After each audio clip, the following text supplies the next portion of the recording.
Hello everyone, welcome back to SN academy. Guys, आज हम discuss करने वाले हैं स्टेप्स ऑफ रिसर्च।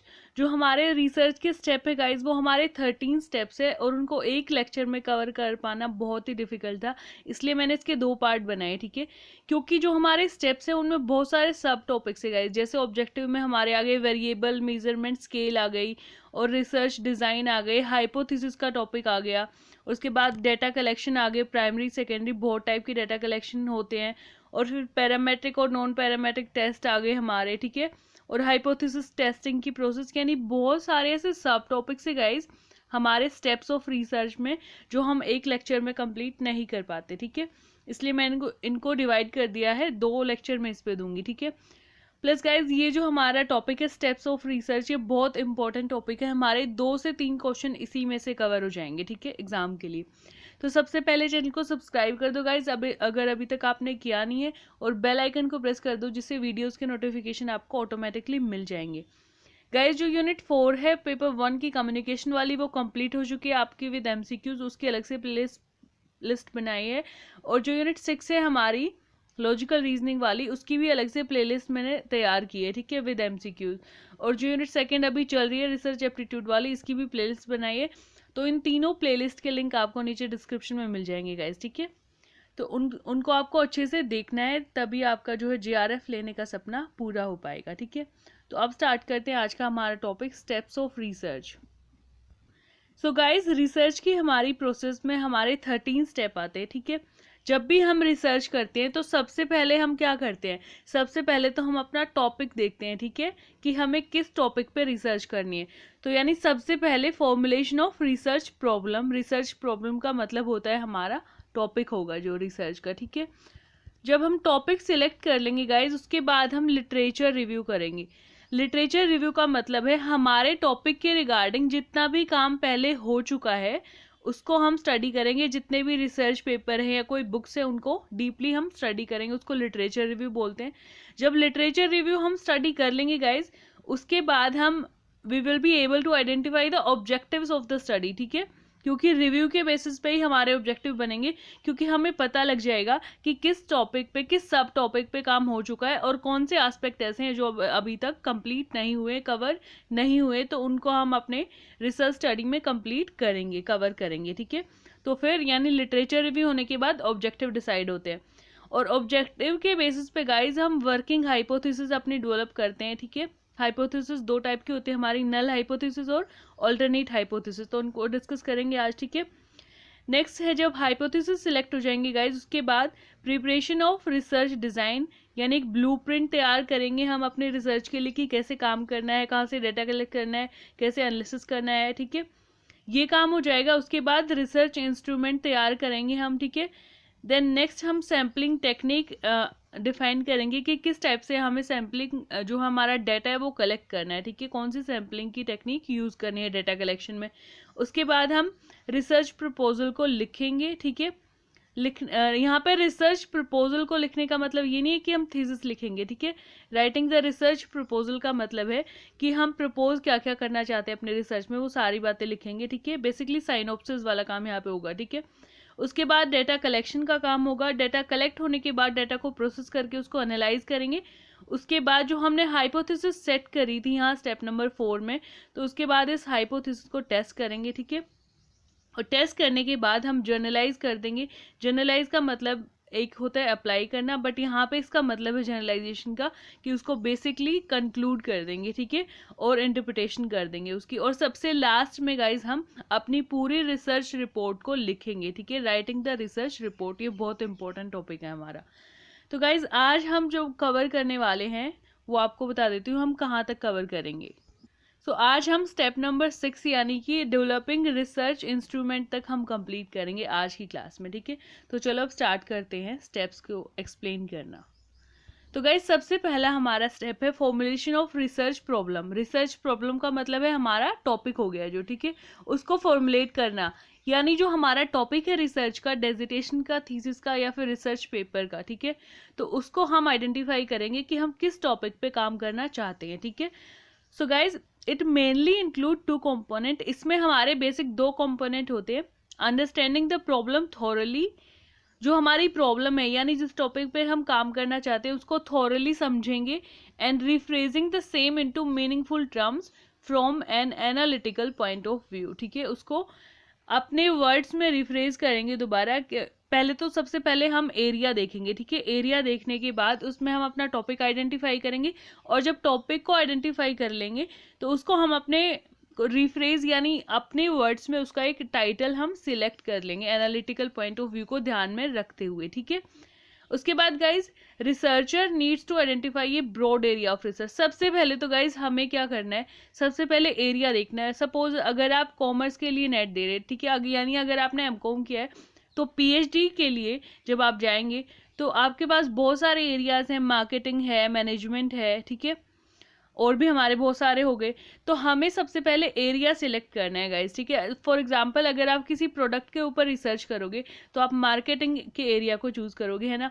तो यानी ब्रॉड एरिया कि क्या हो गया यहाँ पे मार्केटिंग। उसके बाद then divide this broad area into sub area. उसके बाद इस एरिया को सब एरिया में डिवाइड करेंगे। मार्केटिंग में भी बहुत सारे हैं, प्रोडक्ट है, प्राइस है, ठीक है, प्रमोशन है। तो इनमें से किस टॉपिक पे काम करना चाहते हो। ठीक है, यानी डिक्रीजिंग ऑर्डर में आ रहे हैं हम। सबसे पहले एरिया सिलेक्ट किया, फिर सब एरिया, और फिर उस सब एरिया में से select to one area according to interest. उसमें से कोई एक हम अपने इंटरेस्ट के अकॉर्डिंग चूज कर लेंगे। ठीक है, उसके बाद identification of research gap bye examining conceptual and empirical literature. जो हमारा कॉन्सेप्चुअल लिटरेचर होता है गाइज वो कंसेप्ट के ऊपर बेस्ड होता है, यानी जो हमारा रिव्यूज के ऊपर बेस्ड होता है, और जो एम्पेरिकल है बेसिकली वो हमारी जो क्वांटिटेटिव टाइप की रिसर्च होती है, ठीक है, स्टडी होती है, उनके ऊपर बेस्ड होता है। तो ये लिटरेचर जो है इसको ध्यान में रखते हुए हम रिसर्च गैप निकालेंगे। गाइज रिसर्च गैप का मतलब होता है कि पहले जो स्टडी हो चुका है और हम क्या करना चाहते हैं उसके बीच का जो डिफरेंस होता है ना, उसको हम रिसर्च गैप बोलते हैं। जो हम कि क्या कंप्लीट हो चुका है और क्या होना बाकी है, तो उस गैप को हम अपनी स्टडी के थ्रू कवर करते हैं। ठीक है, now formulating and defining a research problem is of greatest importance. ये जो फॉर्मुलेशन की प्रोसेस होती है और डिफाइनिंग की हमारे टॉपिक की, ये सबसे ज़्यादा इंपॉर्टेंस वाला जो है टॉपिक है हमारा। क्यों? क्योंकि टॉपिक को सिलेक्ट करना ही सबसे मुश्किल काम हमारा होता है रिसर्च में। ठीक है, सो गाइज कुछ चीज़ों को हमें ध्यान में रखना होता है किसको, रिसर्चर को, जब वो टॉपिक सिलेक्ट करता है। सबसे पहले तो इंटरेस्ट ऑफ रिसर्चर की उसका इंटरेस्ट किस टॉपिक में है। अगर उसको पसंद हो मार्केटिंग और वो चूज कर ले अकाउंटिंग का एरिया, तो क्या काम चलेगा उसका? जी बिल्कुल भी नहीं, वो रिसर्च कर ही नहीं पाएगा कंप्लीट अपनी। क्यों? क्योंकि इसका इंटरेस्ट कुछ और था। ठीक है, तो सबसे पहले अपने इंटरेस्ट के अकॉर्डिंग टॉपिक चूज करना है। Then meaningful topic which relate to current context, यहाँ पे मीनिंगफुल होगा। ठीक है, तो हमें मीनिंगफुल टॉपिक चूज करना है जो करंट कंटेक्स्ट को ध्यान में रखते हुए हम चूज करेंगे, यानी प्रेजेंट में उसकी कितनी एप्लीकेबिलिटी होगी। ठीक है, ठीक है। नेक्स्ट है क्लियर इंडिकेटर्स और वेरिएबल्स। जितने भी वेरिएबल या इंडिकेटर हम अपनी स्टडी में यूज करेंगे उनको अच्छे से एक्सप्लेन करना पड़ेगा। ठीक है, क्लियर करना पड़ेगा। पहले रिसर्चर को खुद में क्लियर करनी पड़ेंगी ये सारी चीज़ें। ठीक है, फिर अपना लेवल ऑफ नॉलेज है उसको बढ़ाना पड़ेगा लिटरेचर को पढ़ के। ठीक है, फिर फिल द रिसर्च गैप को फिल करना है, यानी जो चीज़ अभी तक एक्सप्लोर नहीं हुई उस चीज़ को एक्सप्लोर करना है। ठीक है, उसके बाद डेटा अवेलेबिलिटी, हमें रिसर्चर को ये भी चेक करना पड़ेगा कि जिस टॉपिक पे वो काम कर रहा है उस पर डेटा अवेलेबल हो सकता है या नहीं हो सकता। ठीक है, then ethical issues should be taken care. जो एथिकल इश्यूज होते हैं रिसर्च में, ये अलग से टॉपिक है, अलग से वीडियो बनेगी। तो इन एथिकल इश्यूज को ध्यान में रखते हुए हमें अपना टॉपिक सिलेक्ट करना होता है गाइज। ठीक है, नाउ हमारा सेकेंड स्टेप है guys literature review. Literature review का क्या मतलब होता है? लिटरेचर रिव्यू यानी प्रीवियस जितनी भी स्टडीज हुई हैं हमारी, ठीक है, पहले जितनी भी स्टडी हुई है हमारे टॉपिक के रिगार्डिंग, उन सबको डीपली स्टडी करना, थोरोली स्टडी करना। ठीक है, तो यहाँ पे after the formulation of problem, जब फॉर्मुलेट हो जाती है प्रॉब्लम यानी टॉपिक हमारा आइडेंटिफाई हो जाता है, तो हमारा नेक्स्ट स्टेप होता है is to extensive study of available literature regarding the topic. अब देखो, जब हमें टॉपिक सिलेक्ट करना था तब भी हमने थोड़ा प्रीवियस स्टडीज देखी थी, ठीक है, ताकि हमें रिसर्च गैप का पता लग जाए, थोड़ा सा आइडेंटिफाई हो जाए कि किस टाइप की स्टडी पहले हुई है। लेकिन जो डीपली और थॉरोली स्टडी होती है गाइज, वो हमारा टॉपिक सिलेक्ट होने के बाद होती है। तो यहाँ पे एक्सटेंसिव स्टडी को, एक्सटेंसिव लिटरेचर को हमने रिव्यू करना है, ठीक है, यानी वास्ट बहुत सारे रिसर्च पेपर हमें यहाँ पे पढ़ने पड़ेंगे, तभी हमारा क्लियर हो पाएगा कि हम कैसे ऑब्जेक्टिव हम सिलेक्ट कर सकते हैं अपनी स्टडी में।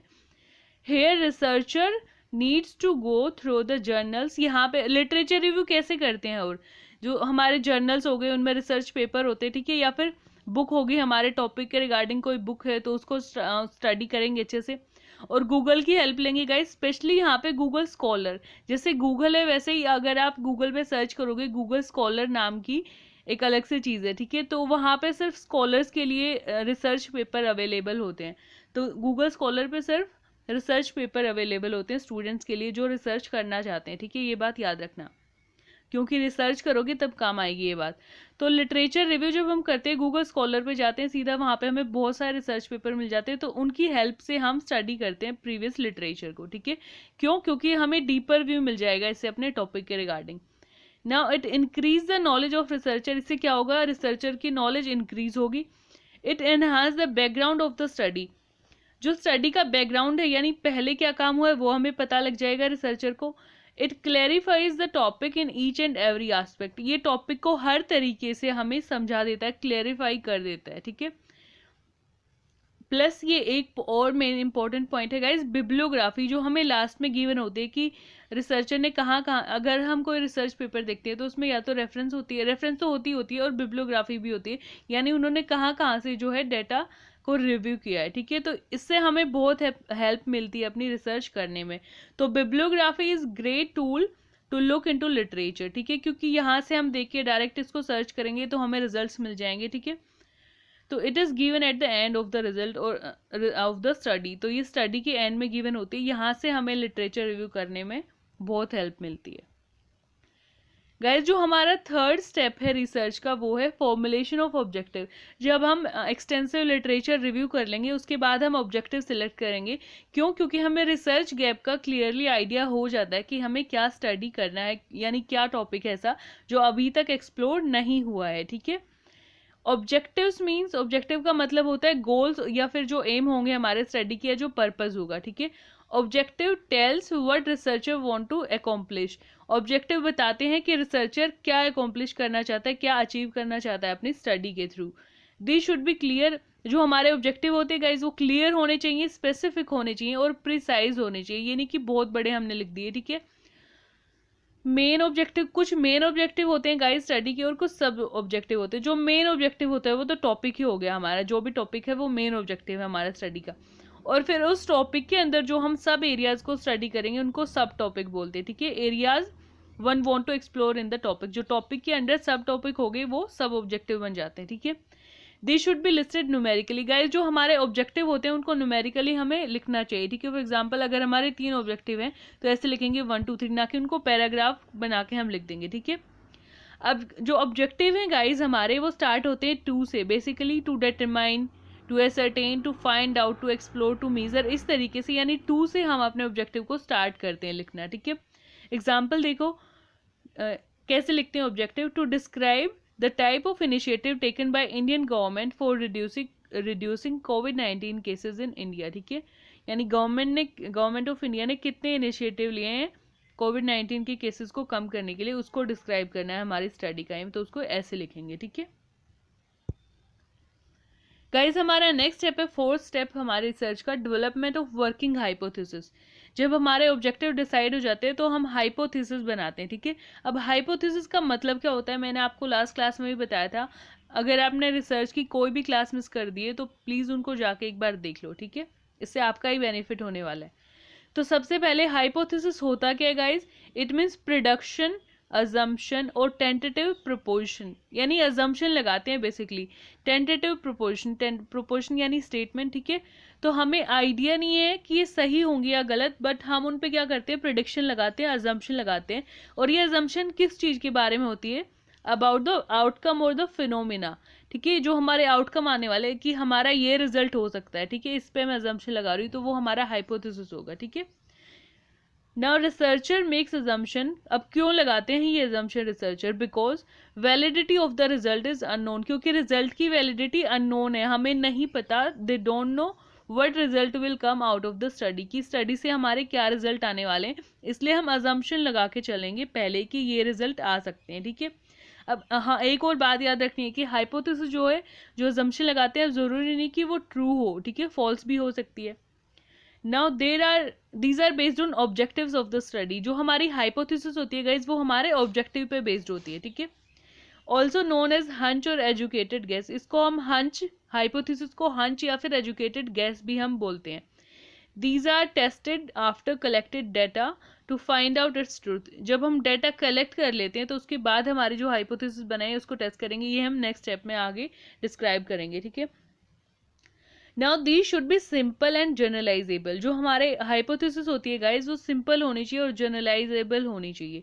It is not always necessary to formulate a hypothesis, हाँ एक और बात याद रखनी है कि जो हाइपोथेसिस है गाइज वो ज़रूरी नहीं कि हम अपनी स्टडी में उसको डेवलप करें ही करें, बिना हाइपोथेसिस के भी एक बहुत अच्छी रिसर्च हम प्रिपेयर कर सकते हैं, ठीक है।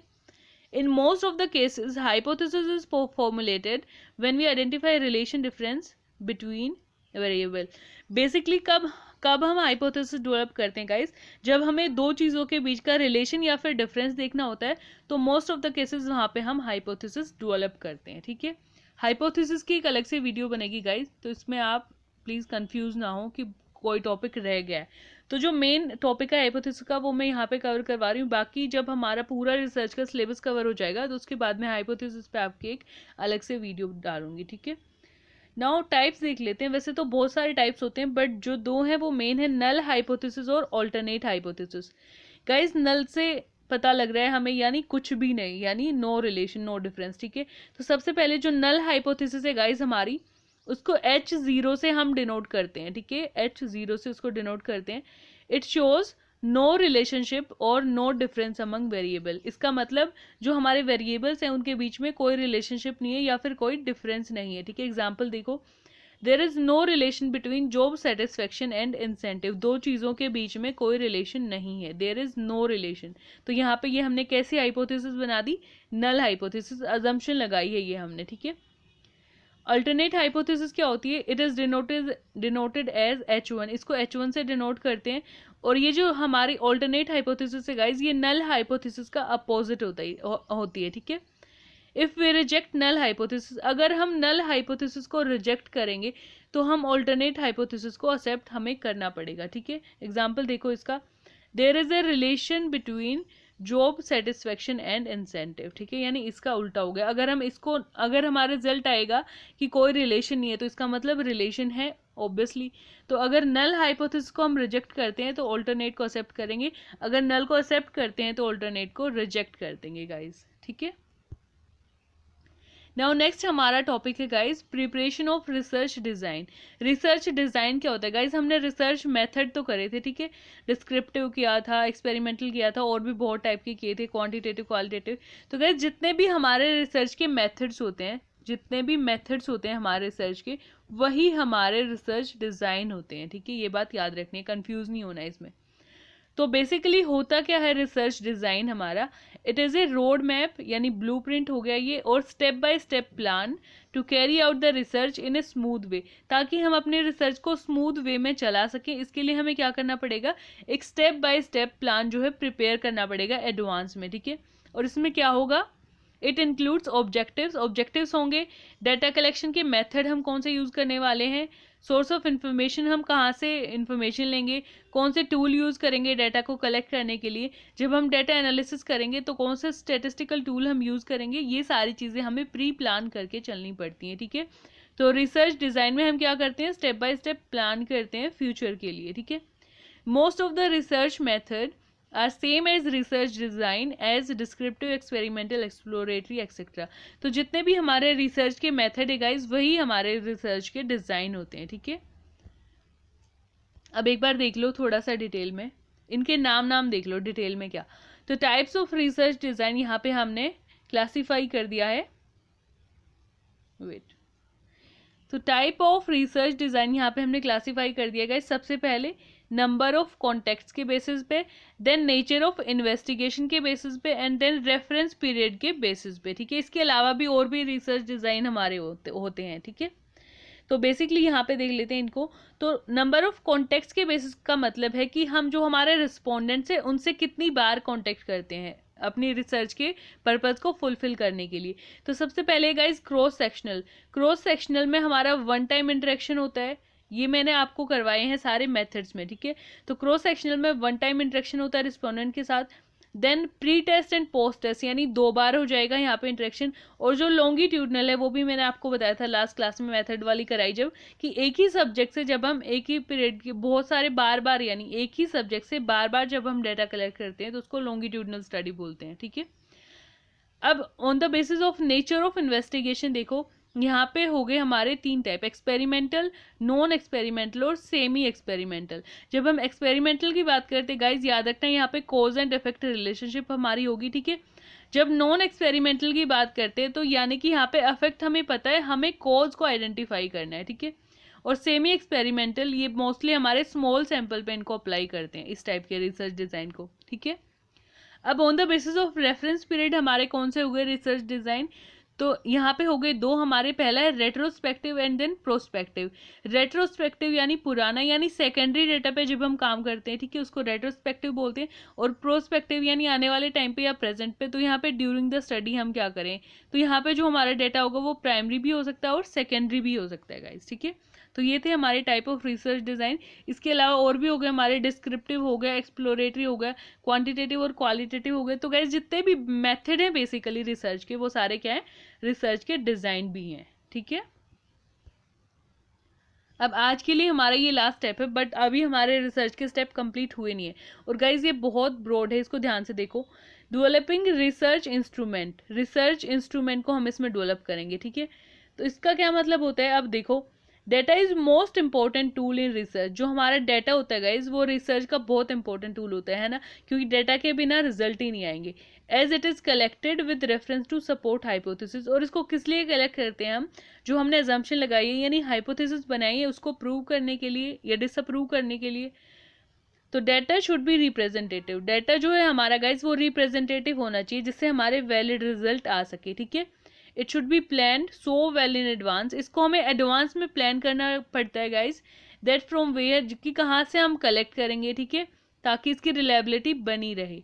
अब so we have to look toward the instrument of data, यानी डेटा कलेक्ट करने के लिए जो हमारे इंस्ट्रूमेंट है, यानी बेसिकली हम कहाँ से डेटा कलेक्ट करेंगे, तो वो हमें यहाँ पे पहले डेवलप करना पड़ता है इस इंस्ट्रूमेंट को, ठीक है। डेटा कलेक्शन बाद में आएगा। तो गाइज ये जो प्राइमरी, सेकेंडरी और टर्शरी डेटा है, इनको हम वैसे डेटा कलेक्शन में भी डिफाइन कर सकते थे, है ना, जो हमारा फर्दर स्टेप आएगा रिसर्च का। बट हम इनको यहीं पे एक्सप्लेन करें, क्यों, क्योंकि बेसिकली यहाँ भी हम क्या कर रहे हैं, रिसर्च इंस्ट्रूमेंट तैयार करेंगे, यानी यहाँ पे इन सब चीज़ों के बारे में हमें पता होना चाहिए कि हम कैसे करने वाले हैं। और जब कलेक्ट करेंगे तो उनको यानी उसको अमल में लाएंगे हम, ठीक है। तो इनको हम कहीं भी एक्सप्लेन कर सकते हैं, डेटा कलेक्शन में भी और यहाँ भी। तो हम इसको यहाँ पे एक्सप्लेन कर रहे हैं गाइस, ठीक है। तो बेसिकली डेटा को हम 3 जगह से कलेक्ट कर सकते हैं, प्राइमरी डेटा, सेकेंडरी डेटा और टर्शरी डेटा। इनको डिटेल में देखते हैं अब। सबसे पहले हमारा प्राइमरी डेटा। गाइस जो प्राइमरी डेटा होता है हमारा, collected first time by the investigator यानी जो रिसर्चर होता है, इसको फर्स्ट टाइम कलेक्ट करता है इस डेटा को from the source of origin, जहाँ से उसका ओरिजिन है, जहाँ पे वहीं से उसको फर्स्ट टाइम कलेक्ट वो करता है। और जो हमारा प्राइमरी डेटा होता है ये ओरिजिनल होता है, इसलिए इसको हम फर्स्ट हैंड डेटा भी बोलते हैं, क्योंकि ये फर्स्ट टाइम कलेक्ट करता है रिसर्चर, ठीक है। देन सेकेंडरी डेटा क्या होता है, ऑलरेडी इन एग्जिस्टेंस, ये पहले ही एग्जिस्टेंस में होता है, यानी पहले ही कलेक्ट करके रखा होता है किसी और ने, ठीक है। तो collected for any other purpose, किसी और पर्पज या रीजन के लिए इसको ऑलरेडी कलेक्ट करके रखा हुआ होता है, ठीक है। It is also called second hand data. Second hand बोलते हैं क्योंकि इसको ऑलरेडी कलेक्ट करके रखा है, ठीक है। देन टर्शरी डेटा कौन सा होता है guys, these are based on collection of primary and secondary source. ये प्राइमरी और सेकेंडरी दोनों पे ही बेस्ड होता है गाइज, ठीक है, टर्शरी वाला हमारा। तो दीज आर बेसिकली इंडेक्स और कंसोलिडेशन गिवन इन प्राइमरी और सेकेंडरी डेटा। जो हमारा प्राइमरी और सेकेंडरी डेटा होता है उसका जो इंडेक्स होता है ना, वहाँ से ही बेसिकली हम टर्शरी डेटा को कलेक्ट करते हैं गाइज, ठीक है। तो these are not necessarily needed to be cite. जो टर्शरी डेटा होता है तो ज़रूरी नहीं कि उसको साइट किया गया हो। फॉर एग्जाम्पल क्या क्या हो सकते हैं हमारे टर्शरी डेटा, जैसे डिक्शनरी से हमने कोई वर्ड मीनिंग लिया, ठीक है, तो उसको हम साइट तो नहीं करेंगे, देन इंसाइक्लोपीडिया से लिया है, या फिर किसी के इंडेक्स से हमें पता लगा, या फिर किसी की बिब्लियोग्राफी देख के जो हम डाटा कलेक्ट करते हैं गाइस, उसको हम टर्शरी डाटा बोलते हैं, ठीक है। तो अब इनको देखना है हमें कि सबसे पहले तो हम देखेंगे methods of collecting primary data, हम कहाँ से कलेक्ट कर सकते हैं, देन सेकेंडरी डाटा के मेथड्स हम देखेंगे आज की क्लास में, ठीक है। तो सबसे पहले methods of collecting primary data. Primary data को कहाँ कहाँ से कलेक्ट कर सकते हैं, तो गाइस इसको 6 टाइप से हम कलेक्ट कर सकते हैं प्राइमरी डाटा को।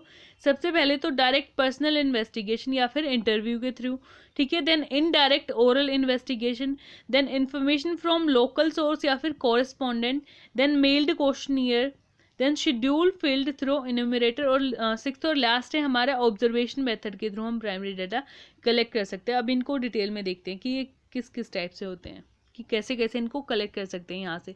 तो गाइस सबसे पहले था हमारा डायरेक्ट पर्सनल इन्वेस्टिगेशन या फिर इंटरव्यू बेसिकली। तो इंटरव्यू के थ्रू हम प्राइमरी डाटा को कलेक्ट करते हैं, ठीक है। तो जब हम इंटरव्यू लेते हैं किसी का गाइस, तो वो फेस टू फेस होता है ना। तो face to face contact of investigator, researcher का फेस टू फेस कॉन्टैक्ट होता है।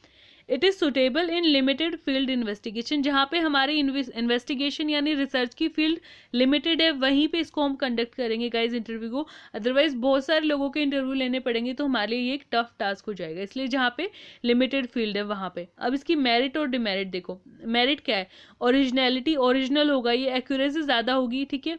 रिलायबल होगा डाटा, फ्लेक्सिबल होगा, क्योंकि इंटरव्यू लेते टाइम आंसर जो हमारा रिस्पोंडेंट होता है उसके आंसर पे डिपेंड करेगा कि नेक्स्ट क्वेश्चन क्या होगा, ठीक है।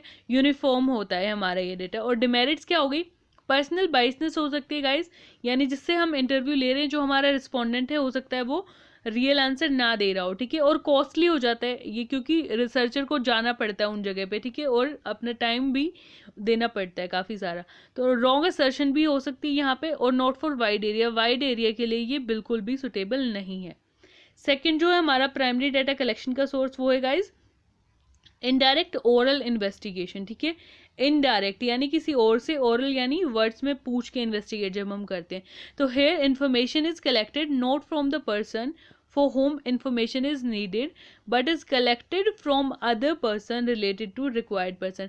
हम उससे नहीं पूछते जिसके बारे में हम पूछना चाहते हैं, बल्कि हम उसके किसी रिलेटिव से, उसके किसी फ्रेंड से, या उसके किसी नॉन से उसके बारे में इन्फॉर्मेशन जब हम कलेक्ट करते हैं गाइज, तो उसको हम इनडायरेक्ट ओरल इन्वेस्टिगेशन बोलते हैं, ठीक है। It is suitable in large investigation area, ये लार्ज इन्वेस्टिगेशन एरिया में हेल्पफुल होती है। अब इसकी मेरिट देख लो, वाइड एरिया में हेल्पफुल है ये, लेस कॉस्टली है ये, ठीक है। फ्री फ्रॉम बाइसनेस है, क्योंकि हो सकता है वो पर्सन कुछ गलत बताए जिसके बारे में पूछना है, बट अगर उसकी किसी और से पूछेंगे हम तो वो बिल्कुल सही बताएगा उसके बारे में, ठीक है।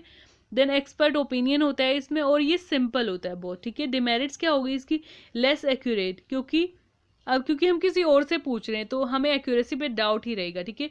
और बाइसनेस हो सकता है गलत बता दे वो इंसान, ठीक है, जिससे हम पूछ रहे हैं, हो सकता है उसकी दुश्मनी है उसके साथ। और रॉन्ग कंक्लूजन, इसलिए हमारा जो कंक्लूजन है वो रॉन्ग हो सकता है गाइस, ठीक है। अब बाइसनेस से कंफ्यूज मत हो जाना कि मेरिट में भी और डिमेरिट में भी, ठीक है। इसको अच्छे से देखना है आपको ध्यान से कि किस टाइप से यहाँ पे बाइसनेस हो सकती है। अब नेक्स्ट है guys information from local source और कोरिस्पोंडेंट। तो यहाँ पे हम क्या करते हैं, जो इन्वेस्टिगेटर यानी रिसर्चर यानी हम हो गए, ठीक है। तो हम यहाँ पे क्या करेंगे, अपॉइंट करेंगे एक लोकल एजेंट को इंफॉर्मेशन कलेक्ट करने के लिए, ठीक है। It is suitable for large area, जहाँ पे एरिया ज़्यादा होता है वहाँ पे हम अपॉइंट कर देते हैं एक लोकल बंदे को कि आप यहाँ से डाटा कलेक्ट करके मेरे को दे दो, ठीक है। तो मेरिट क्या होगी गाइज, यहाँ पे इकोनॉमिकल होता है ये, वाइडर कवरेज होती है इसकी, कंटिन्यूस होता है ये, सुटेबल फॉर स्पेशल पर्पज़, जब किसी स्पेशल पर्पज़ के लिए डाटा कलेक्ट कर रहे हो तो ये सुटेबल होता है हमारे लिए, ठीक है।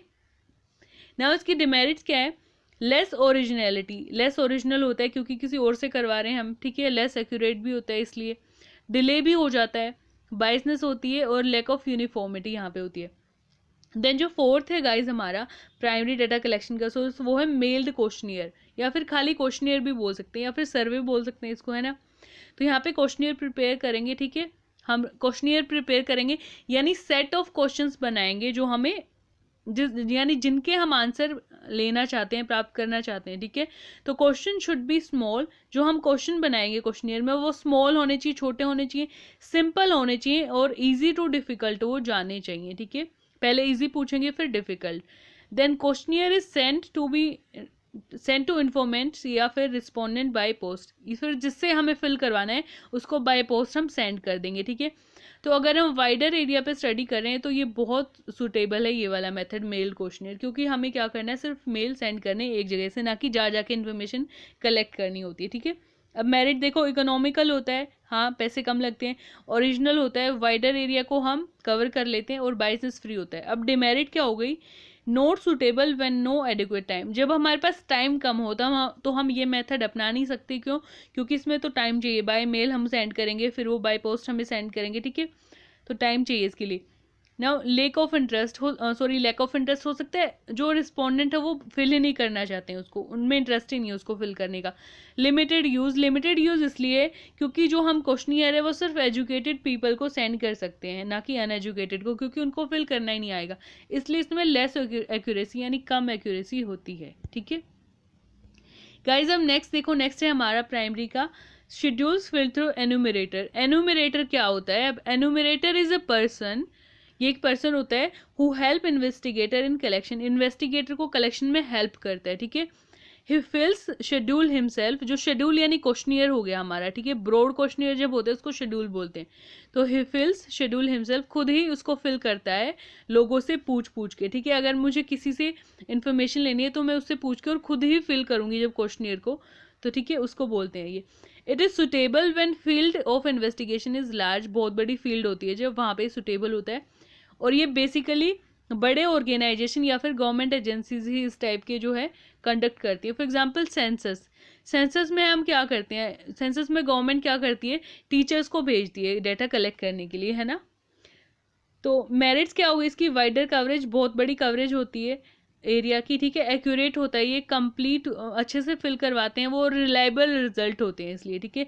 डिमेरिट क्या होगी, एक्सपेंसिव होता है, क्योंकि बहुत बड़ा एरिया हो गया तो एक्सपेंसिव तो होना ही है, टाइम कंज्यूमिंग भी है, ठीक है। कैसे, क्योंकि वो जो पर्सन है, जो एनुमरेटर है, वो रिस्पोंडेंट से पूछ के खुद फिल करेगा, ठीक है, और उसको जा जाके कलेक्ट करना पड़ेगा, तो टाइम कंज्यूमिंग है।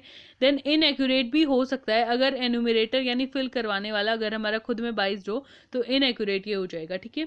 अब जो नेक्स्ट है गाइज प्राइमरी का, वो है ऑब्जर्वेशन मेथड, यानी किसी को ऑब्जर्व करके जब रिसर्चर रिसर्च करता है, ठीक है, डेटा कलेक्ट करता है। It is mostly use in studies related to behavioural science, क्योंकि बिहेवियर को ही हम अच्छे से ऑब्जर्व कर सकते हैं। It eliminate subjective biasness if observation is done accurately, अगर अच्छे से की गई हो ऑब्जर्वेशन तो जो हमारी सब्जेक्टिव बाइसनेस है उसको रिड्यूस करता है ये, ठीक है। It is independent of respondent willingness to respond, चाहे रिस्पोंडेंट रिस्पॉन्ड करना चाहता हो या नहीं, लेकिन जब हम ऑब्जर्व करते हैं तो हमारा डाटा ऑटोमेटिकली कलेक्ट हो जाता है, ठीक है। But it is time consuming, ये टाइम कंज्यूमिंग तो है, ठीक है, और एक्सपेंसिव भी हो जाएगा। इसको हम फर्दर डिवाइड कर सकते हैं गाइज 7 टाइप में। स्ट्रक्चर्ड भी हो सकता है ये, यानी पहले ही डिसाइड किया हो कि किस टाइप से हमें पूछना है, किस टाइप से ऑब्जर्व करना है। अनस्ट्रक्चर्ड भी हो सकता है, ठीक है। पार्टिसिपेंट यानी जो रिसर्चर होता है खुद उसमें पार्टिसिपेट करता है रिसर्च के जब डाटा कलेक्ट करता है, ठीक है, और नॉन पार्टिसिपेंट जब वो खुद पार्टिसिपेट नहीं करता रिसर्चर। देन डिस्कस्ड ऑब्जर्वेशन क्या होता है गाइज, प्रेजेंस इज अननोन, जो रिसर्चर होता है उसकी प्रेजेंस अननोन होती है, बट वो प्रेजेंट होता है उस एनवायरनमेंट में जहाँ से हम डाटा कलेक्ट कर रहे होते हैं, ठीक है। देन कंट्रोल्ड ऑब्जर्वेशन हो सकती है, लोगों को कंट्रोल करके ऑब्जर्वेशन, वेरिएबल के ऊपर कंट्रोल, और अनकंट्रोल यानी बिना कंट्रोल के भी हम ऑब्जर्वेशन कर सकते हैं, ठीक है। तो ये थे गाइज हमारे प्राइमरी डाटा के सोर्स, ठीक है, मेथड्स। अब हम करेंगे methods of collecting secondary data, ये लास्ट टॉपिक है हमारा, ठीक है, बोर मत हो।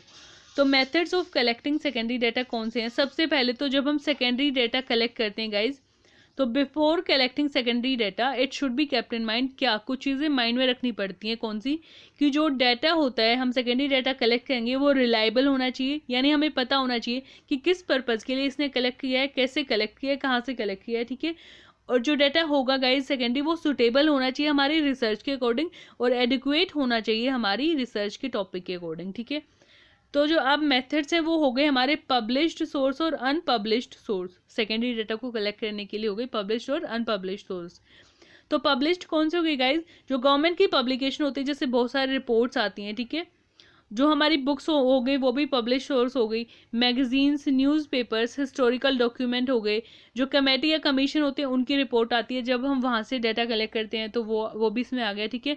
ऑनलाइन डाटाबेस होते हैं हमारे, वो भी आ गए, जर्नल्स और research papers, publication of research scholars, universities, यानी जितना भी प्रीवियस लिटरेचर हो गया ना गाइज, या फिर गवर्नमेंट की कमेटी के कमीशन की रिपोर्ट हो गई, जितनी भी पब्लिकेशन हो गई, इंटरनेशनल लेवल की पब्लिकेशन हो गई, तो ये सारी हमारी जो है पब्लिश्ड सोर्स में आती हैं और ये सेकेंडरी डाटा के अंदर हमारा आता है, ठीक है। अब कुछ अनपब्लिश्ड सोर्स भी होते हैं जहाँ से हम सेकेंडरी डाटा कलेक्ट कर सकते हैं गाइज, वो कौन से होते हैं? Collected by government and other for their self use. जब गवर्नमेंट या फिर कोई ऑर्गेनाइजेशन अपनी सेल्फ यूज़ के लिए पर्सनल यूज़ के लिए जब डाटा कलेक्ट करता है और हम उनके डाटा को जाके पूछते हैं कि कि वो हमें अलाउ कर दें वो डाटा लेने के लिए, तो वो सेकेंडरी डाटा हमारा हो गया, ठीक है। या फिर किसी के ऑफिस के रिकॉर्ड हो गए जो पब्लिश नहीं हुए हो अभी तक, ठीक है। और इसके एग्जाम्पल क्या हो गए? अनपब्लिश के, किसी की डायरी हो गई, ठीक है, या फिर ऑर्गेनाइजेशन की डायरी होगी जहाँ पे वो हर एक एंट्री करते हैं, लेटर्स हो गए हमारे, ठीक है। और अनपब्लिश्ड बायोग्राफी किसी की होगी। जब हम इस टाइप की सोर्स से डाटा कलेक्ट करते हैं गाइज, वो हमारा आ गया सेकेंडरी डाटा के अनपब्लिश्ड सोर्स में, ठीक है। सो गाइज आज के लिए इतना ही है। आई नो बहुत सारा हो गया, बट ये सारे इंपॉर्टेंट टॉपिक हैं हमारे, ठीक है। और फिर बाकी हम 7 to 13 स्टेप जो हमारे बच गए वो कल की क्लास में हम कवर करेंगे, ठीक है। सब्सक्राइब कर दो अगर नहीं किया है, बेल आइकन को प्रेस कर दो, वीडियोस के नोटिफिकेशन मिलेंगे टाइम टू टाइम। शेयर करो ज़्यादा से ज़्यादा चैनल को, ठीक है, ताकि स्टूडेंट्स बेनिफिट ले सकें फ्री क्लासेस का। वीडियो को लाइक ज़रूर करें अगर आपको समझ में आ रहा है, और कमेंट सेक्शन में पूछ सकते हैं if you have any doubt, ठीक है। और गाइज टेलीग्राम पे मैंने चैनल बनाया है नोट्स के लिए, यहाँ से पीडीएफ कलेक्ट कर सकते हैं। वैसे मैं आपको सजेस्ट करूँगी कि आप जो है अपने पर्सनल नोट्स ही बनाएं, उनसे अच्छे से समझ में आएगा, ठीक है। अगर आप नेट या जेआरएफ के लिए प्रिपेयर करने गाइज, तो एक और टिप है आपके लिए, और वो ये है कि आप फुल टाइम दो इसको, ठीक है। अपना पूरा टाइम आप दोगे इसको, तभी एग्ज़ाम क्लियर हो पाएगा गाइज। ये जो हमारा नेट का एग्ज़ाम है, टफेस्ट एग्ज़ाम में से एक है इंडिया में, ठीक है। तो guys that's all for today I have. Thanks for watching.